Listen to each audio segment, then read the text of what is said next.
সুপ্রিয় দর্শক আসসালামু আলাইকুম। এইমাত্র পাওয়া সকালের সর্বশেষ আপডেট সংবাদে আপনাকে জানাই স্বাগতম। শুরুতে জানাবো সংবাদ শিরোনাম। শুরুতে জানিয়ে দেব আবারও গাজীপুরের কাশিমপুরে রাতে মন্দিরে হামলা ও ভাঙচুর, থাকছে বিস্তারিত। আরও জানিয়ে দেব নূরকে ফোন দিলেন তারেক রহমান, খোঁজ নিলেন স্বাস্থ্যের, থাকছে বিস্তারিত। বৈষম্যবিরোধী ছাত্র আন্দোলনের ছাত্রদের উপর 1 লক্ষ গুলি ছোড়া হয়েছে বললেন বিশেষজ্ঞরা, থাকছে বিস্তারিত এবং সবশেষ জানিয়ে দেব। অবশেষে দল থেকে বহিষ্কার হলেন আলোচিত বক্তা আমির হামজা। এতক্ষণ শুনছিলেন সংবাদ শিরোনাম, এবার থাকছে বিস্তারিত। গাজীপুর নগরের কাশিমপুর সম্মান মন্দিরে আংশিক প্রস্তুত 6টি প্রতিমা ভাঙচুর করেছে দুর্বৃত্তরা। গতকাল বিকেলে এ ঘটনা ঘটে, তবে কারো প্রতিমাগুলোর ভাঙচুর করেছে তা নিশ্চিত করতে পারেনি পুলিশ।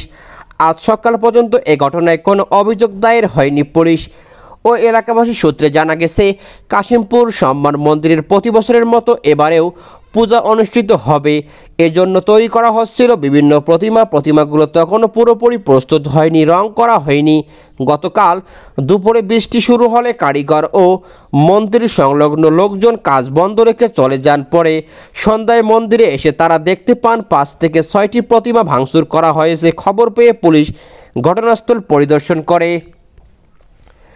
মন্দির কর্তৃপক্ষ জানায়, পূজা শুরু হয়নি বলে এখনও পাহারার ব্যবস্থা করা হয়নি। মন্দিরের আশপাশে সিসিটিভি ক্যামেরায় নেই কারো প্রতিমাগুলো ভাঙচুর করেছে তা জানে না। ক্ষতিগ্রস্ত প্রতিমাগুলো আবার মেরামত করা হবে।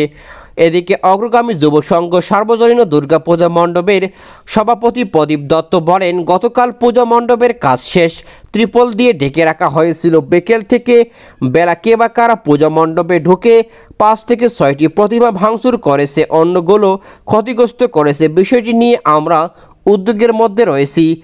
এদিকে কাশিমপুর থানার ভারপ্রাপ্ত কর্মকর্তা ওসি মনিরুজ্জামান বলেন, আমরা ধারণা করছি যে চুরি করতে এসে দুর্বৃত্তরা ভেতরে ঢুকে প্রতিমা ক্ষতিগ্রস্ত করেছে। প্রতিমাগুলোর কাজ এখনও শেষ হয়নি, সেগুলো মেরামতের কথা জানিয়েছে মন্দির কর্তৃপক্ষ। এ ঘটনায় লিখিত অভিযোগ পাওয়া গেলে আইনানুগ ব্যবস্থা নেওয়া হবে। গণ অধিকার পরিষদের সভাপতি নুরুল হক নূরের স্বাস্থ্যের খোঁজ নিয়েছেন বিএনপির ভারপ্রাপ্ত চেয়ারম্যান তারেক রহমান। বাংলাদেশ সময় সন্ধ্যা 7:45টায় নূরকে ফোন করে তার স্বাস্থ্যের খোঁজখবর নেন তিনি। বিষয়টি গণমাধ্যমকে নিশ্চিত করেছেন গণ অধিকার পরিষদের সাধারণ সম্পাদক মোহাম্মদ রাশেদ খান। তিনি বলেন, বিএনপির ভারপ্রাপ্ত চেয়ারম্যান জনাব তারেক রহমান সিঙ্গাপুরে চিকিৎসাধীন ডাকসুর সাবেক ভিপি গণ অধিকার পরিষদের সভাপতি নুরুল হক নূরকে ফোন করে। এ সময় তিনি নূরের স্বাস্থ্য চিকিৎসা সম্পর্কে জানতে চান। কথোপকথন শেষে তিনি নূরের পরিপূর্ণ সুস্থতা কামনা করেন।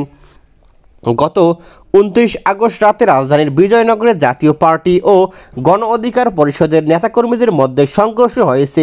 আইনশৃঙ্খলা বাহিনী পরিস্থিতি নিয়ন্ত্রণে লাঠিচার্জ করলে গণ অধিকার পরিষদের সভাপতি ও নুরুল হক নূর সাধারণ সম্পাদক রাশেদ খান সহ অন্তত 50 জন আহত হয়েছেন।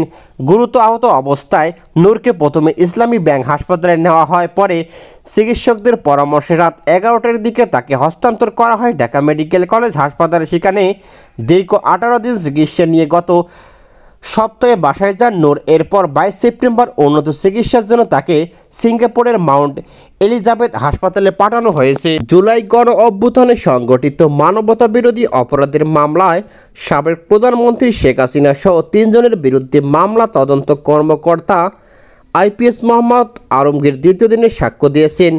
জবানবন্দিতে তিনি বলেছেন, জুলাই আন্দোলন দমাতে পুলিশ সারা দেশে ছাত্র জনতার ওপর 3,05,311 রাউন্ড গুলি ছুড়েছিল। এর মধ্যে শুধু রাজধানী ঢাকাতেই 95,313 রাউন্ড গুলিবর্ষণ করা হয়েছে।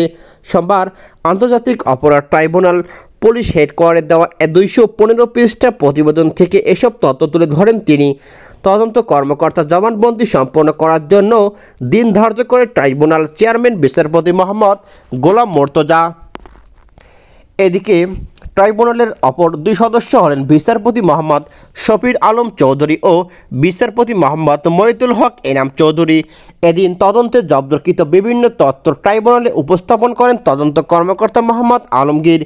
গত বছরের 5 আগস্ট যাত্রাবাড়ি এলাকায় পুলিশের চালানো হত্যাযজ্ঞ নিয়ে বানানো একটি প্রমাণচিত্র ট্রাইব্যুনালে জমা দেন তিনি। এই প্রমাণচিত্র পর্যালোচনায় বলা হয়েছে যে সেদিনের ঘটনায় 5 আগস্ট কমপক্ষে 19 জন আন্দোলনকারী পুলিশের গুলিতে হতাহত হয়েছে। এদিন আরও কত আন্দোলনকারী শহীদ হয়েছেন তা নিয়ে কাজ চলতেছে। তদন্ত কর্মকর্তা মোহাম্মদ আলমগীর জানান, শেখ হাসিনার ফোনালাপের 69টি অডিও ক্লিপ এবং 3টি মোবাইল নম্বরের সিডিআর জব্দ করা হয়েছে।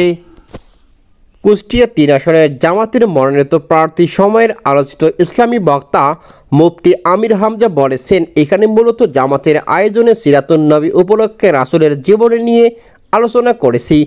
জামাত ইসলামী রাসূলুল্লাহ সাল্লাল্লাহু আলাইহি সাল্লামের আদর্শ মেনে রাজনীতি করে সেটা বলার চেষ্টা করেছি। কয়েকটি ইসলামী জলসায় ব্যতিক্রমী বক্তব্য রেখে সমালোচিত হওয়ার বিষয়ে দলীয় কোনো চাপে আসে কিনা এমন প্রশ্নের জবাবে তিনি বলেন, দলীয় চাপ বলতে দলীয় সিদ্ধান্ত। এখন সাবধানে কথা বলতে হবে। কথা বলতে গেলে 1.5-2 ঘন্টার মধ্যে স্লিপ অফ টাং হয়ে যায়, সেদিকে আমরা এখন সতর্ক থাকব। কুষ্টিয়ায় কুমারখালীতে বাংলাদেশ জামাত ইসলামের আয়োজিত সিরাতুন নবী সাল্লাল্লাহু আলাইহি ওয়াসাল্লাম উদযাপন করা হয়েছে। সন্ধ্যায় বাটিকামরা স্কুল মাঠে আয়োজিত অনুষ্ঠানে প্রধান বক্তা ছিলেন কুষ্টিয়া 3 আসনের জামাতের মনোনীত প্রার্থী সময়ের আলোচিত ইসলামী বক্তা আমির হামজা। এদিকে অনুষ্ঠানে উপজেলা জামাতের আমির আফতাব উদ্দিনের সভাপতিত্বে প্রধান অতিথি ছিলেন জামাতের আমির অধ্যাপক আবুল কাশেম।